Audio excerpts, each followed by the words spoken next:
perjalanan kehidupan manusia setelah meninggalkan kehidupan dunia. Sebagaimana yang kita maklumi, 5 alam kehidupan yang kita lalui. Yang pertama, kehidupan di alam arwah, kehidupan di alam ruh. Yang kedua, kehidupan di alam rahim, alam kandungan. Yang ketiga, kehidupan di alam dunia. Kehidupan alam ruh sudah berlalu. Kehidupan alam rahim sudah berlalu. Kehidupan alam dunia belum berlalu lagi, sedang berlangsung dan akan berlalu. Siapapun yang hidup di dunia ini pasti akan merasakan kematian. Kullu nafsin dha'iqatul maut. Kematian itu tidak mesti ada rasa sakit. Wala tadri nafsum bi ai ardin tamut. Kamu tak tahu di bumi mana kamu akan meninggal. Aina ma takunu yudrikumul maut walau kuntum fi burujim musyayyada. Dimanapun kalian berada, kematian itu pasti akan mendapatimu walaupun kamu berada di dalam benteng yang kokoh sekalipun. Apa maknanya? Bahwasanya kematian tidak bisa dielakkan. Badan sehat belum tentu umur panjang, badan sakit belum tentu umur pendek. Dalam berceramah bisa saja meninggal. Dalam bekerja, main bola, dalam apa saja, maka tidak menghalangi kematian. Beberapa waktu yang lalu kita mendengar berita bahwasanya salah seorang ustaz kita, yaitu Dr. Yahya Walani, dipanggil oleh Allah dalam keadaan terbaik. Mengapa saya katakan terbaik? Di hari yang baik, di waktu yang baik, dan di tempat yang baik. Waktu yang baik, waktu khutbah Jumat. Di hari yang terbaik, di hari Jumat. Siapa saja yang meninggal di hari Jumat, maka terlepaslah darinya azab kubur pada hari itu.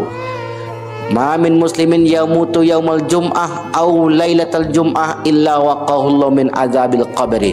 Siapa yang meninggal hari Jumat ataupun malam Jumat, melainkan orang itu terhindar dari azab kubur. Hari Jumat itu, hari Sabtunya tetap malaikat bekerja lagi. Kemudian di waktu yang baik, hari Idul Adha, dalam keadaan berwudu, membesarkan asma Allah Subhanahu wa taala. Maka sebenarnya Bapak Ibu, kita pun iri mendengar atau melihat orang-orang yang mengakhiri kehidupan di dunia ini dalam keadaan terbaik. Mengapa? Karena itu adalah penentu.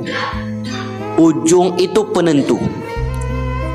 Baik pun awalnya tapi ujungnya buruk, rugi. Buruk di awalnya tapi ujungnya baik, itulah yang terbaik. Karena kata Nabi, al-a'malu bil khawatim. Amal itu ditentukan pada penutupnya. Lebih baik, kalau ada pilihan, lebih baik mantan preman, orang jahat, daripada mantan orang baik jadi jahat. Lebih baik begitu. Lebih baik sebelumnya tidak mengenal Allah, kemudian mengenal Allah, daripada yang sebelumnya rajin beribadah tetapi kemudian meninggalkan Allah Subhanahu wa taala. Semua amal-amal ibadah orang itu habis. Wa qadimna ila ma amilu min amalin faja'alnahu haba'an mansura. Kami datangkan semua amal-amal ibadah itu, lalu kami jadikan seperti debu yang berterbangan. Maka untuk mendapatkan kematian yang baik tidak datang tiba-tiba, tidak datang secara gratis. Ada usaha ke sana. Kita bisa menebak seperti apa kita meninggal. Bagaimana caranya? Man asya ala syai'in mata alaihi. Seseorang meninggal berdasarkan kebiasaan. Kalau biasanya ngerumpi, matinya ngerumpi lah. Kalau biasa mencuri, menzalimi orang, meninggalnya karena amal baik itu akan memanggil. Amal baik pada diri seorang itu akan memanggil. Tahun ini dia berkurban, tahun depan pengen kurban lagi. Itulah amal baik. Amal jahat juga begitu. Hari ini dia mengambil hak orang, besok-besoknya apa yang mengalir di dalam darahnya itu akan memanggil lagi, kalau tidak ditinggalkan segera. Jadi kita bisa memprediksi, memastikan tidak bisa. Tempat, waktu tidak bisa kita tentukan. Itu yang kita bacakan di surat Luqman tadi. Wala tadri nafsum bi ayyi ardin tamut. Kamu tak tahu di bumi mana kamu akan meninggal. Tetapi kalau orang itu sering ke masjid, insya Allah Allah akan mudahkan jalannya menuju itu. Tapi enggak pernah sampai ke masjid, meninggal di masjid. Ada beberapa waktu lalu berita meninggal di masjid. Dia parkirkan truknya di depan pintu masjid, kemudian sampailah waktu masuk zuhur, pengurus masjid datang mencari pemilik truk, ternyata tak ditemukan di sekitar masjid. Dicari di dalam masjid juga enggak ditemukan. Dicari di kamar mandi masjid, rupanya meninggal dalam kamar mandi masjid. Jadi ke masjid itu bukan untuk solat, tetapi hanya buang hajat saja. Matinya di masjid, tetapi bukan dalam keadaan beribadah. Kebetulan singgah sebentar, Allah takdirkan di situ. Nah, ada juga kemarin berita yang kita dengar, meninggal ketika menyembelih hewan kurban. Begitu hewan kurbannya disembelih, hewan kurbannya dicabut nyawanya oleh malaikat maut, rupanya, kata kawan saya, rupanya malaikat maut itu sudah dekat di situ.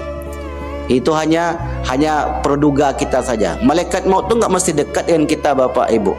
Makanya ada ulama yang mengilustrasikan bahwanya kematian itu, mengapa bisa satu waktu itu banyak yang meninggal?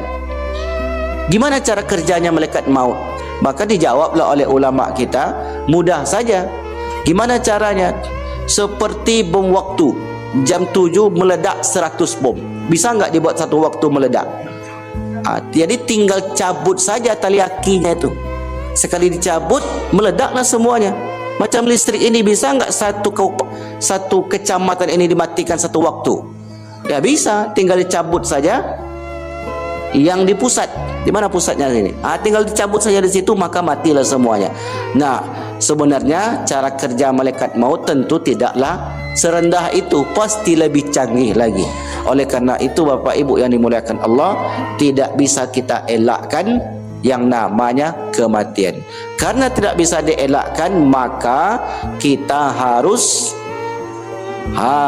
persiapkan. Karena penentu kehidupan kita nanti di kehidupan yang lain itu ditentukan oleh kehidupan kita yang di dunia. Tidak berlebih, tidak kurang. Apa yang kita tanam sekarang, maka itulah yang akan kita tuai. Tanam mangga, tentu yang tumbuh mangga. Kalau dirawat, tak dirawat, mati juga mangga. Apa yang kita tanam, apa yang kita lakukan, itulah yang kita terima.